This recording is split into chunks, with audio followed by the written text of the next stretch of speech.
नेहमी मुलांना इडली खाऊन कंटाळा आला असेल तर ही रेसिपी तुमच्यासाठी आहे। सकाळी इडली केली तर दुपारी परत मुलं खायचा कंटाळा करतात आणि दुपारी परत त्या इडलीचं काय करायचा हा प्रश्न असतो।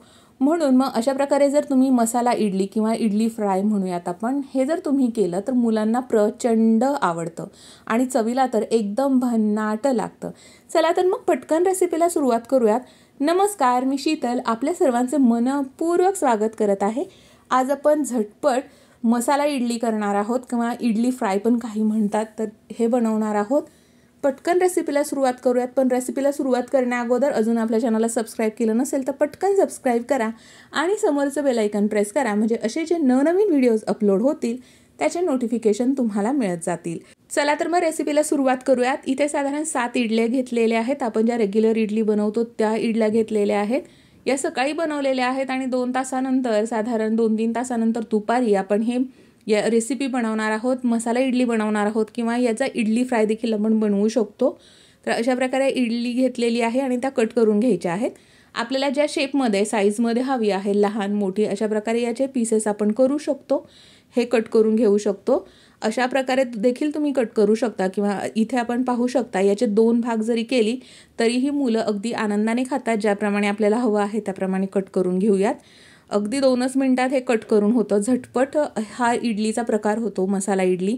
चवीला एकच नंबर लागते, भन्नाट लागते। अशा प्रकारे सर्व इडली आपण कट करून घेतलेली आहे। तर रात्री तुमच्याकडे शिल्लक राहिलेल्या असतील इडल्या तरी तुम्ही सकाळी नाश्त्याला अशा प्रकारे हा ब्रेकफास्ट म्हणून करू शकता।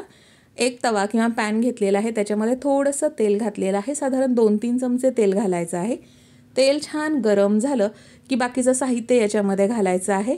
आवडीप्रमाणे तुम्ही हे साहित्य कमी किंवा जास्त करू शकता। पाव चमचा इथं मोहरी घातलेली आहे। मोहरी छान तडतडली की बाकीचं साहित्य आपण घालणार आहोत। मोहरी तडतडल्याशिवाय जिरं घालायचं नाहीये। जिरं जर मोहरी तडतडल्याशिवाय घातलं तर त्याला कडवट अशी चव लागते। जिरं छान तडतडलं, अर्धा चमचा आपण जिरं घालायचं आहे। त्याच्यानंतर भरपूर कढीपत्त्याची पानं घातलेली आहेत। आवडीप्रमाणे कमी जास्त तुम्ही इथे कढीपत्ता करू शकता। छान असा कुरकुरीत कढीपत्ता झाला की त्याच्यामध्ये बाकीचं साहित्य आपण घालणार आहोत। थोडंसं हिंग घातलेलं आहे, थोडीशी हळद घातलेली आहे, पाव चमचा। आता लाल तिखट हे बेडगी मिरची पावडर आहे म्हणून जास्त घातलेलं आहे। घरचं तुमचं तिखट असेल तर तुम्ही कमी घालू शकता। गॅसची फ्लेम आपण लो हीटवरती करायची आहे, नाहीतर हे मसाले करपून जातील। आणि आता इडली घातलेली आहे त्याच्यामध्ये आणि छान मिक्स करून घ्यायचं आहे, हलवून घ्यायचं आहे।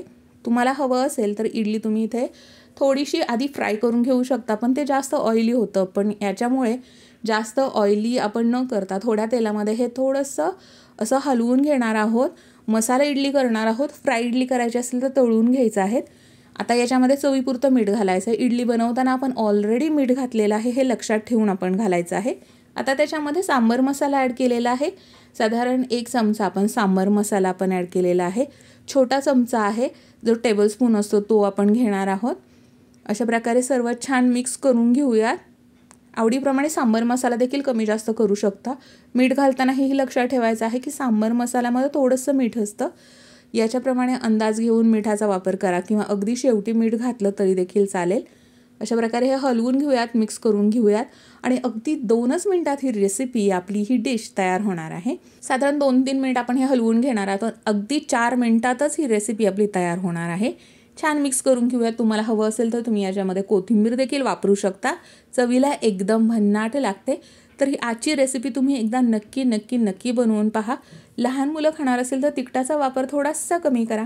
लहान मुलांच्या टिफिनला देखील तुम्ही ही रेसिपी देऊ शकता। मुलं अगदी आनंदाने खातात। तुम्ही एकदा नक्की ट्राय करून पहा। हे तुम्ही मसाला इडली कशासोबतही खाऊ शकता। सांबर असेल, कोणत्याही प्रकारची चटणी असेल, याच्यासोबत खाऊ शकता। अगदी लहान मुलांना केचपसोबत दिलं तरी देखील मुलं अगदी आनंदाने खातात आणि नुसतं जरी खाल्लं, कशासोबतही खायची गरज नाही तरी देखील चवीला एकदम भन्नाट लागते। तर ही रेसिपी आजची तुम्हाला आवडली असल्यास तुमच्या फ्रेंड्स आणि फॅमिलीमध्ये शेअर करायला अजिबात विसरू नका। आपल्या चॅनलला लाईक, शेअर आणि सबस्क्राईब जरूर करा। अशाच नवनवीन रेसिपी पाहण्यासाठी जे समोरचं बेल आयकॉन आहे ते देखील प्रेस करा, म्हणजे अशाच नवनवीन रेसिपी तुम्हाला पाहावयास मिळतील। तर आजची रेसिपी आवडल्यास नक्की तुमचे अभिप्राय नोंदवा, तुमच्या कमेंट्स नक्की करा। चला तर मग भेटूयात पुन्हा एकदा नवीन रेसिपीमध्ये। धन्यवाद।